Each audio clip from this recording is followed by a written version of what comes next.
Hello everyone, welcome to the channel Javia fashion. आप में से बहुत सारे व्यूवर्स की डिमांड पर आज मैं लेकर आई हूँ उषा जैनम वंडर स्टिच का एक ऑनेस्ट और डिटेल रिव्यू। बिना टाइम वेस्ट किए हुए देखते हैं स्टेप बाय स्टेप की क्या क्या इसके बेनिफिट्स है। तो वीडियो को एंड तक जरूर देखिएगा। चलिए वीडियो को स्टार्ट करते हैं। सबसे पहले इस स्विंग मशीन के साथ में हमें कुछ चीजें देखने को मिलती है, जैसे कि एक रील बॉक्स। इसमें काफी ज्यादा रील्स हमें देखने को मिलेगी। उसके साथ में मेजरमेंट के लिए 1 इंच टेप, साथ में हमें एक बॉक्स मिलता है। इसके अंदर काफी ज्यादा एक्सेसरीज होती है, जैसे कि डिफरेंट टाइप्स के फुट। ये फुट हमें अलग अलग डिफरेंट टाइप के डिजाइन बनाने के लिए काम में आते हैं और ये काफी ज्यादा इंपॉर्टेंट भी होते हैं। इसके बाद हमें साथ में मिलता है एक नीडल का पैकेट, जिसके अंदर 16 नंबर की नीडल्स होती है। साथ में मिलता है ये screw drivers. And now you can see power switch. ये मशीन के साइड पैनल पर होता है। इसकी हेल्प से आप मशीन को ऑफ ऑन कर सकते हैं। इसके साइड में एक 3 पिन सॉकेट दिया गया है। ये वही जगह है जहाँ मशीन में मेन पावर कनेक्शन और फुट पैडल कनेक्ट होता है। अब हम मशीन के स्टिच पैटर्न की बात कर लेते हैं। तो मशीन के फ्रंट पैनल पर बनी कलरफुल लाइंस और अल्फाबेट सिर्फ डिजाइन्स नहीं है,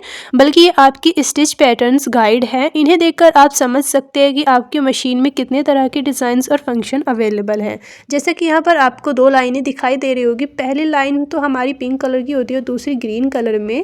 पिंक लाइन में हमारी ए से जी तक सिंपल्स फंक्शंस होते हैं, लेकिन सेकंड यानी ग्रीन रो में हमारे कुछ डिजाइनर फंक्शन होते हैं जो हम फैब्रिक पर डिजाइन करने के लिए यूज करते हैं। इन लाइनों के साइड में हमें 2 तरह के डायल्स देखने को मिलते हैं। पहला जो हमारा राइट वाला डायल होता है, ये लेंथ को कम या ज्यादा करने के लिए यूज किया जाता है। अगर आप ग्रीन लाइन वाला डिजाइन क्रिएट कर रहे हैं तो आपको ग्रीन लाइन पर ही लेंथ को कम या ज्यादा करना होगा।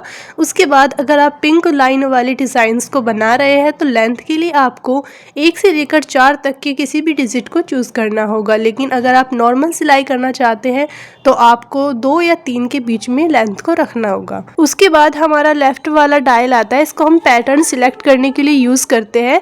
अगर आप पिंक या फिर ग्रीन लाइन में से किसी भी डिजाइन को सिलेक्ट करते हैं तो आपको उसी लाइन के अकॉर्डिंग इसको सिलेक्ट करना होता है। जैसे कि अगर आप ग्रीन वाली लाइन में से सी वाले डिजाइन को बनाती है अपने फैब्रिक पर, तो आपको सी पर ही सिलेक्ट करना होगा। लेकिन अगर आप ग्रीन वाली लाइन में से डिजाइन पैटर्न को चूज करती है तो आपको राइट डायल में भी लेंथ के लिए ग्रीन वाली लाइन में लेंथ को कम या ज्यादा करना होगा। बट अगर आप पिंक रो में से ए वाले अल्फाबेट को चूज करती है तो यहाँ इस डायल में भी आपको ए को ही सिलेक्ट करना होगा। ये ए वाला हमारा नॉर्मल सिलाई के लिए यूज होता है। ये तो बात हो गई हमारे डिजाइन पैटर्न की। अब हम रिवर्स की बात कर लेते हैं। तो मशीन में स्टिचिंग को रिवर्स करने के लिए इन लाइनों के ठीक नीचे आपको रिवर्स बटन देखने को मिलता है, जो कि स्टिचिंग करते वक्त इजिली रिवर्स करने के लिए काम आता है। मशीन के वेट की बात करें तो मशीन काफी लाइट वेट होती है। इसे इजीली कोई भी उठा सकता है। उषा जैनम स्विंग मशीन की सबसे खास बात यह है कि इसमें ऑटोमेटिक नीडल थ्रेडर आता है और ये काफी ज्यादा इंपॉर्टेंट फीचर के साथ इसमें आता है। इसमें आप इजीली धागे को नीडल में डाल सकते हैं।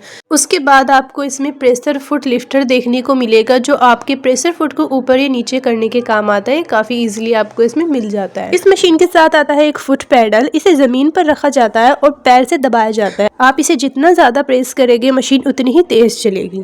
मशीन के राइट साइड पर आप देखेंगे तो आपको एक हैंड व्हील देखने को मिलेगा। ये मशीन का मैनुअल कंट्रोल होता है।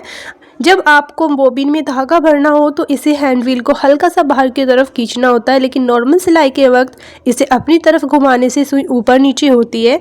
ये तब काम आता है जब आपको बहुत धीरे धीरे या एक एक टांका करके सिलाई करनी होती है। चलिए इसकी हेल्प से मैं आपको दिखाती हूँ कि बोबिन को कैसे भरा जाता है। इससे आपको पता चलेगा कि कितनी ईजिली और स्मूथ तरीके से चलता है। इस मशीन से आप इजीली कोई भी काम कर सकती है। अगर आप रेगुलरली ही सिलाई करती है तो ये मशीन काफी फायदेमंद हो सकती है आपके लिए। बोबिन भरते वक्त आपको इस हैंड व्हील को बाहर की तरफ रखना होता है, लेकिन बोबिन भरने के बाद आप इस हैंड व्हील को अंदर की तरफ प्रेस कर दें। मशीन के निचले वाले सेक्शन को हम शटल एरिया कहते हैं। सबसे पहले आपको मशीन का एक्सटेंशन टेबल हटाना होता है, जिसके बाद ही शटल कवर खुल जाता है और हमारी बोबिन और बोबिन केस यहाँ पर फिट होती है। चलिए देखते हैं उषा जैनम वंडर स्टिच को थ्रेड करने का सही तरीका। तो सबसे पहले धागे को स्पूल पिन पर रखें और मशीन के ऊपर दिए गए एरोज को फॉलो करें।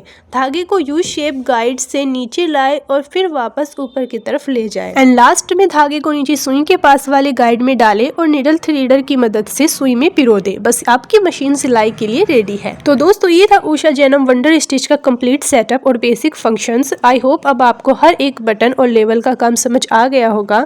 लेकिन बात अभी खत्म नहीं हुई है। इसके असली जलवे तो इसके डिजाइन पैटर्न में है। इन पैटर्न का यूज करके आप कैसे अलग अलग तरह की एम्ब्रॉयडरी और डिजाइनर सिलाई कर सकते हैं, ये मैं आपको दिखाऊंगी इस वीडियो के के नेक्स्ट पार्ट में। क्या ये मशीन आपके लिए बेस्ट है, इसके प्रोज और कॉन्स क्या है, ये सारी बातें हम सेकंड पार्ट में डिटेल में डिस्कस करेंगे। तो अगले पार्ट के लिए चैनल को सब्सक्राइब कर ले ताकि आपसे कोई भी वीडियो मिस ना हो जाए। और अगर वीडियो अच्छी लगे तो वीडियो को लाइक करना ना भूलिएगा। मिलते हैं नेक्स्ट पार्ट में।